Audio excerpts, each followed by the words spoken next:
Okay, so hello and welcome.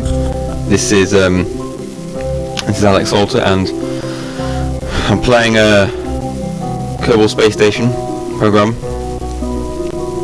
We all know about this game, a real world space simulation game. I've finally been able to get successfully, after 4 whole days of playing, from knowing nothing.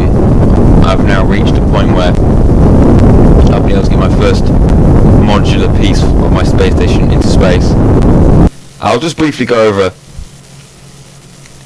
some of the aspects of Kerbal Space Station,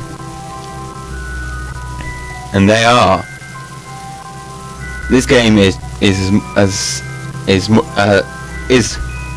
just like real life, as best as we can make it. It's that difficult. So I've got this in space, this modular piece. We all know, using common sense, this won't be a long video, it's just going to be introductory to my adventures. We all know that space stations in space, in real life, are not made in one go, or took up in one go. It's a very detailed, scientific, long process, and they take the very long routes. They do not just fire a rocket vertically up.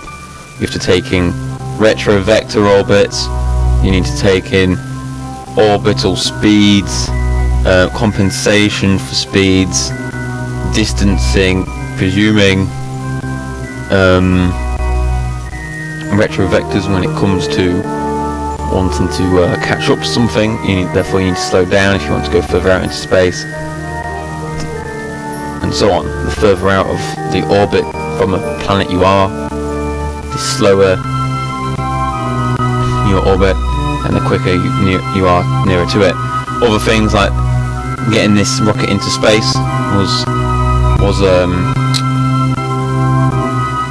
at 10,000 meters we went to a 45-degree angle and slowly brought that down, so that when we hit 50,000 meters elevation, we were at a 90-degree angle with the equator, because our vertical speed, meters per second, was taking us up enough without the gravity issue as much, so that we could then turn 90 degrees and fire still slowly, so that then we created a curvature, an orbital curvature that is as distance, as circular as we need it to be.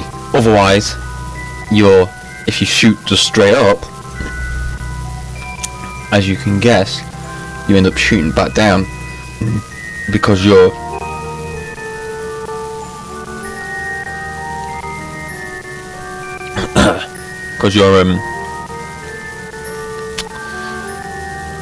orbital circumference is too squashed, because you didn't do correct launch.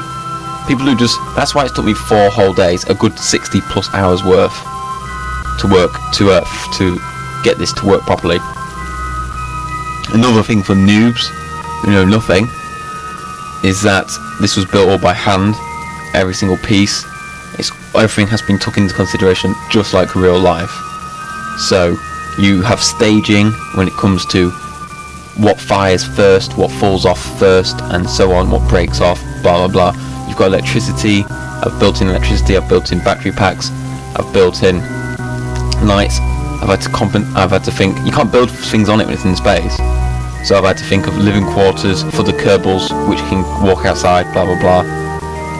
Connection points for future things, future modules, like extra fuel, solar panels, whatever you want. This game, the great thing about this game is it's new, it's next gen, it's new, it's next gen. I'm referring to current era that we're living in, the newest thing. What else has it got? I was going to say something. It's open. It's open to the community, so open source.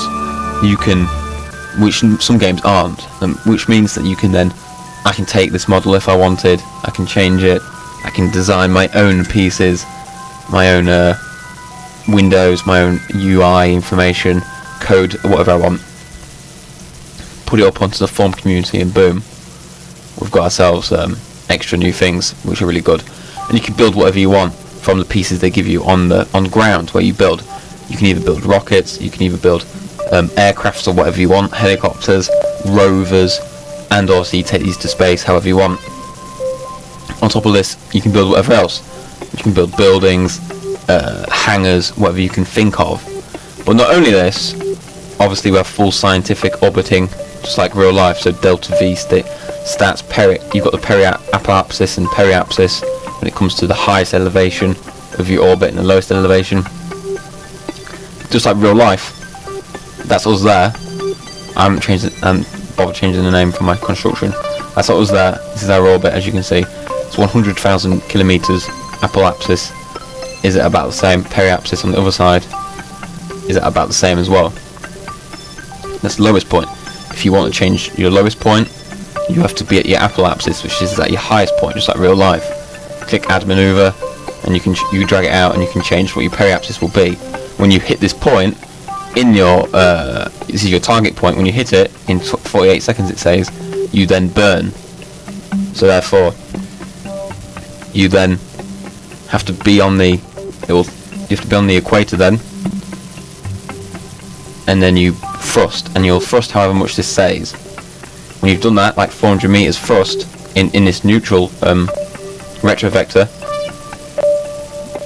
this will either extend or reduce your periapsis.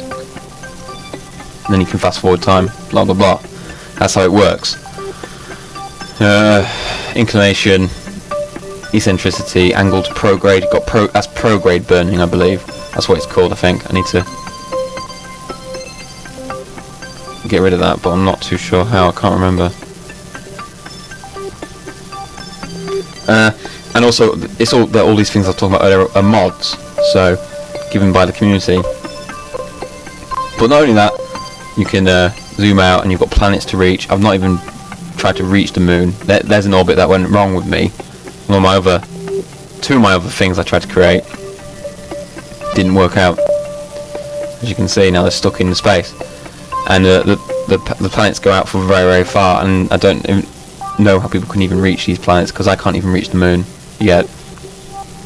It's just too difficult for me at the moment when it comes to working out vectors and orbits and how your orbit needs to hit that orbit just right.